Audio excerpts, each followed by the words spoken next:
Hello friends, welcome to குட்டீஸ் sweet kitchen. இன்னைக்கு நம்ம எல்லாரோட ஃபேவரட்டான சென்னா மசாலா எப்படி செய்யலான்றத பத்தி பார்க்கலாம். அதுக்கு நான் இப்போ 3 தக்காளி, கொத்தமல்லி, 4 பச்சை மிளகாய், இஞ்சி பூண்டு விழுது 2 டீஸ்பூன், பட்டை, சோம்பு, லவங்கம் எடுத்திருக்கேங்க. ஓவர் நைட்டு ஃபுல்லா ஊற வச்ச மூக்கு கடலை சென்னா 150 கிராம் எடுத்துக்கோங்க. இந்த 1 கப் சென்னாவை எடுத்து குக்கர்ல போட்டு நம்ம வேக வச்சிடலாம். அந்த 1 கப் அளவுக்கு தண்ணி ஊத்திக்கோங்க, லைட்டா முழுங்குற மாதிரி. இப்ப நம்ம உப்பு போட்டு லிட் போட்டு 5 விசில் வச்சிடலாம். 5 விசிலுக்கு அப்புறம் பாத்தீங்களா சூடா வெந்துருச்சுங்க நம்மளோட சென்னா. இப்ப நான் உடைச்சு காட்டுறேன் பாருங்க. பாருங்க, நல்லா பாயில் ஆயிடுச்சு. அவள்தாங்க. இப்ப 3 வெங்காயத்தை நான் அரைச்சிக்க போறேன். இந்த மாதிரி அரைச்சுக்கோங்க வெங்காயத்தை.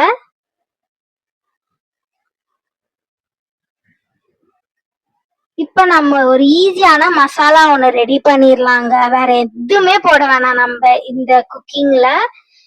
ஜீரகம், மிளகு 1 டீஸ்பூன், தனியா 2 டீஸ்பூன், 1 ஸ்டார் ஆனிஸ், 1 பட்டை சின்ன துண்டு, அதுக்கப்புறம் 2 பிரியாணி இலை போட்டுக்கோங்க, 3 லவங்கம், 4 காஞ்ச மிளகாய். இது எல்லாத்தையும் ஒரு ஷாலோ ஃப்ரை தாங்க, ரொம்ப வறுக்க வேணாம், லைட்டா சூடு ஃப்ரை பண்ணிக்கோங்க. நீங்க கொஞ்சம் பெரிய கடாய் வச்சு கூட வறுத்துக்கோங்க. நம்ம ஒரு கம்மி குவான்டிட்டியில செய்யறதுனால இதுலயே நாங்க ஷாலோ ஃப்ரை பண்ணிடுறோங்க. நல்லா இந்த மாதிரி ஹீட் ஆயிட்ட பிறகு இதை நம்ம அரைச்சிடலாம். இவ்வளவுதாங்க நம்ம இந்த சென்னா மசாலாக்கு போட வேண்டிய மசாலா. இதுல நம்ம 1 டீஸ்பூன் சில்லி பவுடர் சேர்த்துக்கிறோம். உங்க காரத்துக்கு ஏற்ப சேர்த்துக்கோங்க. அவள் தாங்க மசாலா ரெடி. இப்ப எண்ணெய் ஊத்திக்கோங்க ஒரு கடாயில.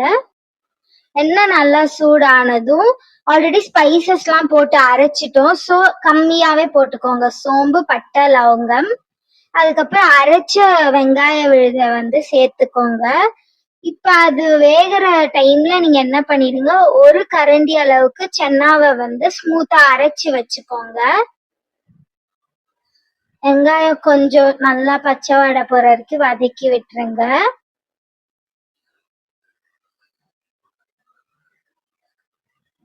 தக்காளி போட்டுடலாம்.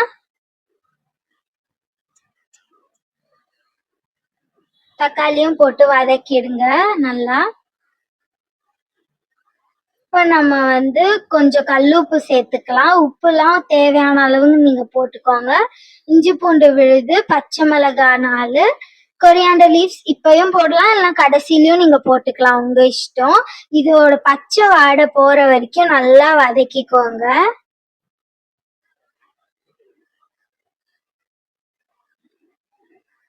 உங்களோட சப்போர்ட் ரொம்ப முக்கியங்க. சப்ஸ்கிரைப் பண்ணாதவங்க ப்ளீஸ் சப்ஸ்கிரைப் பண்ணிட்டு வாட்ச் பண்ணுங்க. இப்ப நம்ம அரைச்சு வச்சிருந்த மசாலாவை ஆட் பண்ணிடலாங்க. இந்த மசாலா தவிர நம்ம வேற எந்த மசாலாவும் இந்த சமையல்ல ஆட் பண்ண போறது இல்லைங்க. அவள்தாங்க. இத போட்டு நல்லா மிக்ஸ் பண்ணிக்கோங்க.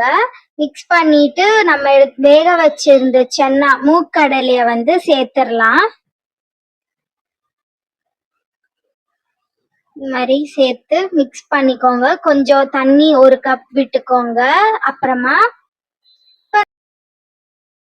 1/4 டீஸ்பூன் அளவுக்கு நீங்க மஞ்சத்தூள் போட்டுக்கோங்க.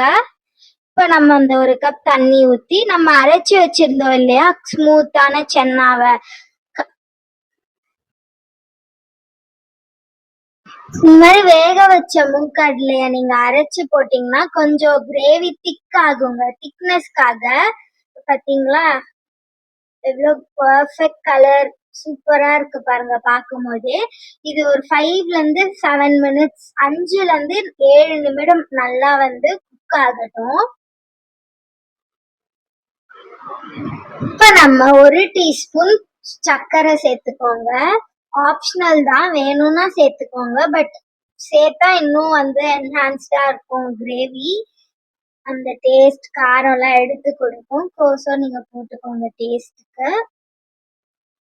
இப்ப நம்ம கொத்தமல்லி தலைய போட்டு ஃபினிஷ் பண்ணிடலாங்க. நம்மளோட கிரேவி ரெடி. சன்னா மசாலா வந்து சூப்பரா நம்ம வந்து இந்த 5 மினிட்ஸ் வீடியோல உங்களுக்கு நான் எக்ஸ்பிளைன் பண்ணிட்டேன். நீங்களும் செஞ்சு பார்த்துட்டு கண்டிப்பா உங்க ரிவ்யூஸை கொடுக்கணும். உங்களோட சப்போர்ட் ரொம்ப முக்கியம் எங்களுக்கு. Please share and subscribe. Thanks for வாட்சிங். இப்போ ஸ்விட்ச் ஆஃப் பண்ணிக்கோங்க ஸ்டவ்வை. இப்போ நம்ம சப்பாத்திஸ்ல வச்சு சாப்பிடலாம் பாருங்க.